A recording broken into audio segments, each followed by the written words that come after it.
Hello दोस्तों, मैं ज्योति गर्ग स्वागत करती हूँ आप सबका गर्ग ट्यूशन पॉइंट में। आज की इस वीडियो में हम अपनी 8th क्लास की एनसीईआरटी मैथ की बुक एक्सरसाइज 3.1 का क्वेश्चन 5, 6 एंड 7 करेंगे। तो मेरे साथ इस वीडियो में एंड तक बने रहिए टॉपिक को क्लियरली समझने के लिए। और मेरे साथ एंड तक बने रहने के लिए आपको क्या करना है, मेरे चैनल को सबसे पहले सब्सक्राइब करना है, बेल आइकन को प्रेस करना है, जिससे आपको नेक्स्ट वीडियो का नोटिफिकेशन सबसे पहले मिलता रहे। तो आइए स्टार्ट करते हैं अपनी वीडियो को।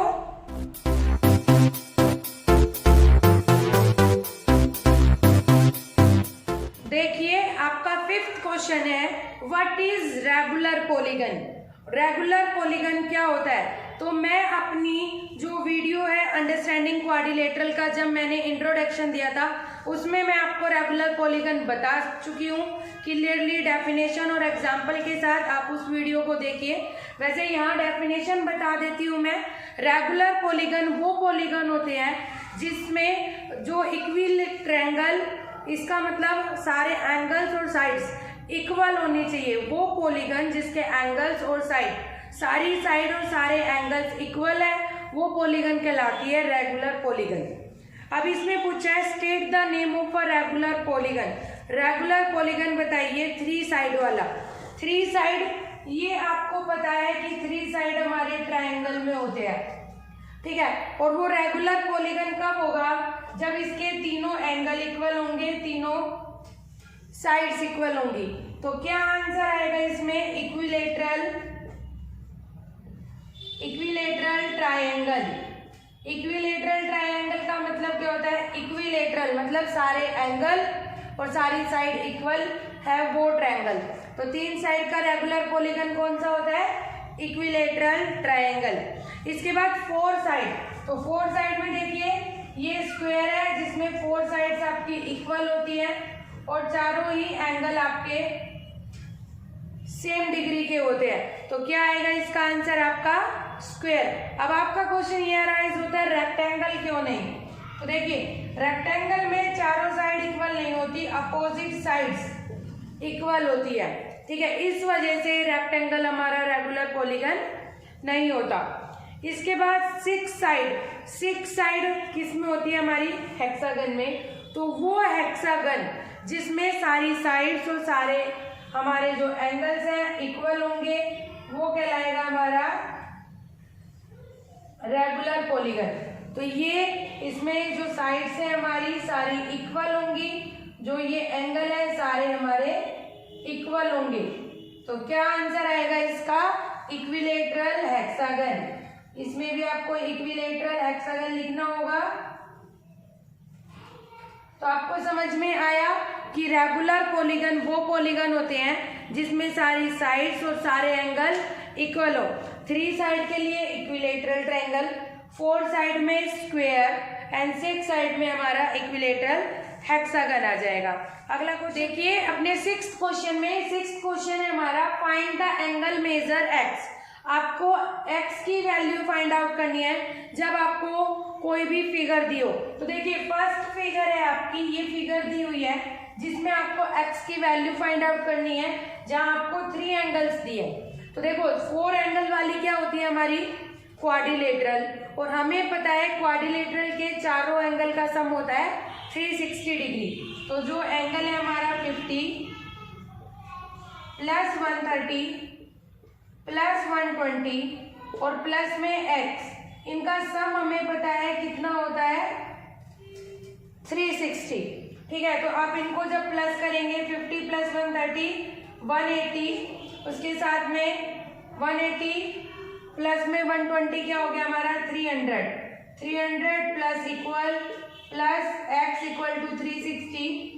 x की वैल्यू आ गई हमारी 360, इधर प्लस का है 300, इक्वल के इधर जाएगा तो माइनस का। तो x की वैल्यू क्या आ गई हमारी? 60 डिग्री। इसका मतलब ये एंगल किसका निकल गया हमारा? 60 डिग्री। अब इसी क्वेश्चन का सेकंड पार्ट देख लेते हैं हम। देखिए, इसका सेकंड पार्ट बी पार्ट देखिए। इसके बी पार्ट में दिया है आपको एक फिगर बनाया हुआ है कुछ इस तरह से, और आपको ये एंगल दिया हुआ है फाइंड आउट करना है। ये 70 डिग्री ऑलरेडी दिया हुआ है, ये 60 डिग्री दिया हुआ है। ठीक है, इसमें देखिए आपको क्या करना है, हमें पता है एक लाइन के एक एंगल का सम कितना होता है 180, एक स्ट्रेट लाइन का एंगल 180 डिग्री होता है। तो ये हमें ऑलरेडी 90 डिग्री का दिया हुआ है। ठीक है, तो सबसे पहले हम ये एंगल निकाल लेंगे जिसे हम कह रहे हैं ए। तो एंगल 90 डिग्री प्लस ए क्या होता है हमारा 180 डिग्री। बिकॉज आपको यहाँ लिखना पड़ेगा, क्यों है, क्योंकि ये लीनियर पेयर है। लीनियर पेयर का मतलब दो एंगल का सम जब 180 डिग्री होता है तो वो लीनियर पेयर कहलाता है। यहाँ से आपका एंगल ए की वैल्यू निकल गई 90 डिग्री, तो यहाँ पर अब आप क्या लिख देंगे 90 डिग्री। और अब देखो 1 2 3 4 एंगल्स बन गए। 4 एंगल्स किस में होते हैं, क्वाड्रिलेटरल में। तो आपको पता है क्वाड्रिलेटरल के चारों एंगल का सम होता है 360। तो आप रख लीजिए x plus 70 plus 90 plus 60 equal to 360। तो अब आप इनको प्लस करेंगे तो कितना आएगा 90 प्लस 70 160 एंड 160 प्लस 60 220। तो 220 को x 360 में से जब सब्ट्रैक्ट करेंगे तो क्या आंसर आएगा 140। तो आपके x की वैल्यू क्या निकल गई है 140। ठीक है स्टूडेंट, अब इसका थर्ड पार्ट देखिए। थर्ड पार्ट को थोड़ा ध्यान से समझिएगा क्योंकि थोड़ा सा डिफिकल्ट दिखने में लग रहा है वो, लेकिन आसान है बहुत। देखिए आपको एक डायग्राम दिया हुआ है। देखिए ये आपको एक डायग्राम दिया हुआ है।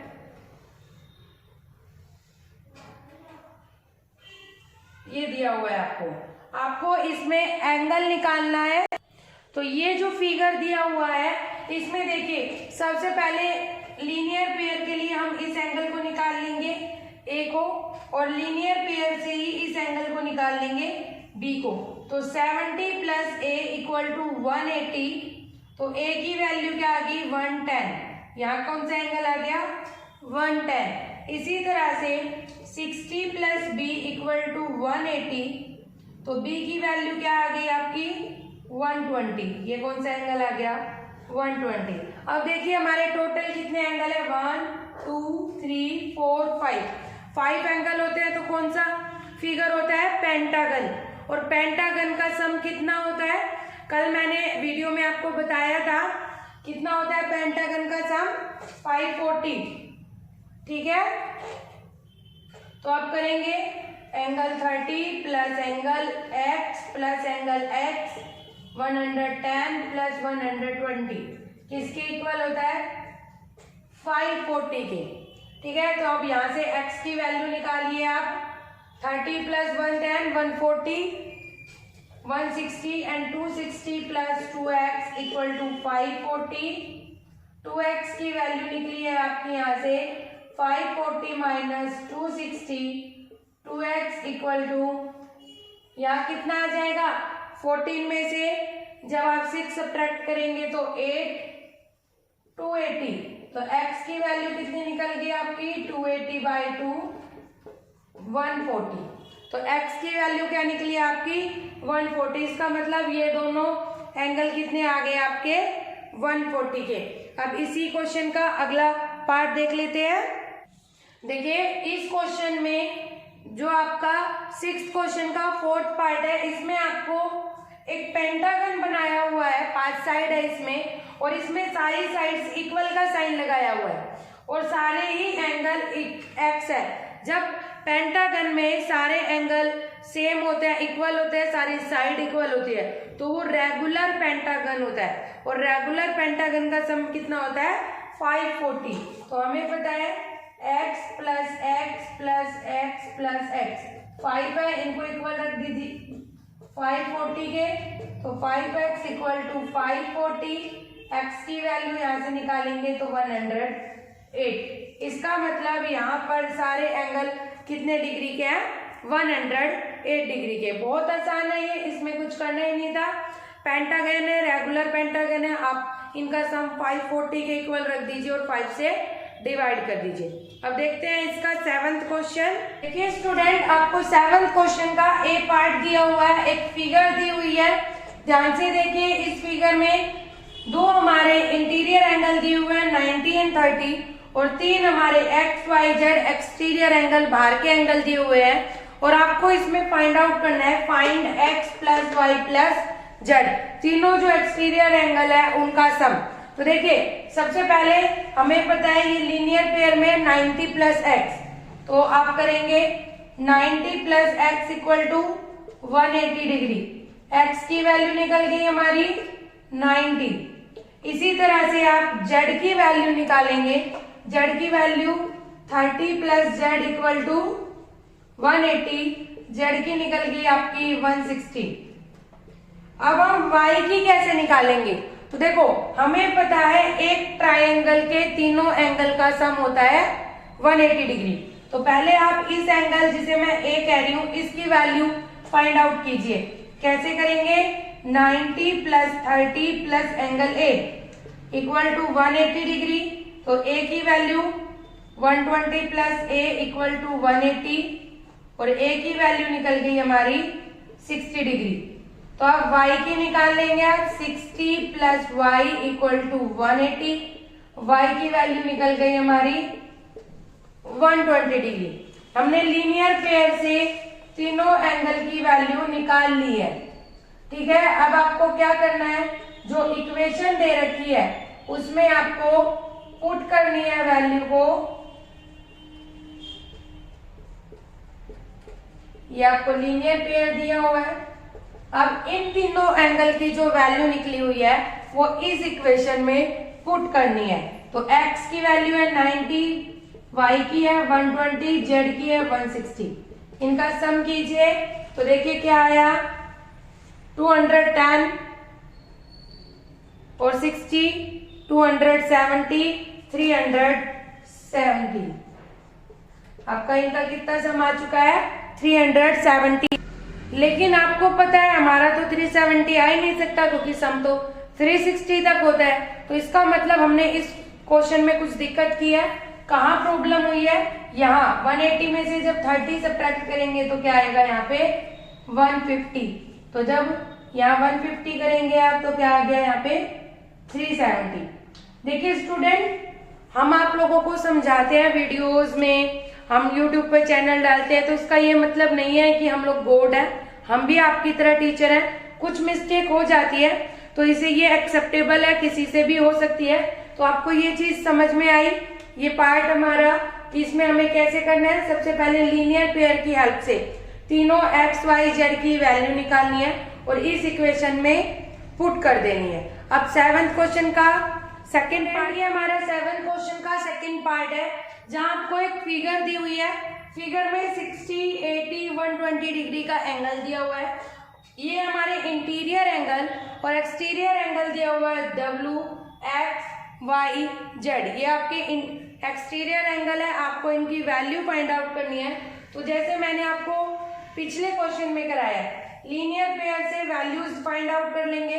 तो सबसे पहले x की वैल्यू निकालेंगे, 120 प्लस एक्स इक्वल टू 180। क्या है ये? Linear pair. तो x की वैल्यू निकल गई हमारी 60 डिग्री। इसी तरह से y की निकालेंगे, 80 plus y equal to 180, y की वैल्यू निकल गई 100। z की निकालेंगे, 60 plus z equal to 180, z की वैल्यू निकलेगी आपकी 120। अब इसके बाद W के लिए हमें यहाँ एंगल चाहिए और यहाँ एंगल कैसे निकलेगा? इन तीनों का 4 एंगल है, 4 एंगल का सम होता है 360 डिग्री। तो 60 डिग्री प्लस 80 डिग्री प्लस 120 और इसको मैं नाम दे रही हूँ A इक्वल टू 360 डिग्री। तो जब आप इनका सम करेंगे तो कितना आएगा? 260 plus A equal to 360। A की वैल्यू आ गई आपकी 100। ठीक है, ये यहाँ लीनियर पेयर से अब W की वैल्यू निकाल लेंगे। W की वैल्यू आई है आपकी 80। ठीक है, अब आपको क्या करना है, इन चारों की वैल्यू इस इक्वेशन में हमें पुट करनी है और आंसर निकालना है। तो जब पुट करेंगे तो x की वैल्यू है 60, y की है हमारी 100, z की है हमारी 120 और w की है हमारी 80। जब इनकी वैल्यू निकालोगे तो क्या आएगा आपका आंसर 360। ठीक है स्टूडेंट, आपको इस टाइप के क्वेश्चन में पहले लीनियर पेयर के थ्रू वैल्यूज फाइंड आउट कर लेनी है और उसके बाद इक्वेशन में पुट कर देना है। आई होप आपको एक्सरसाइज 3.1 समझ में आ गई हो। आज के लिए इतना ही।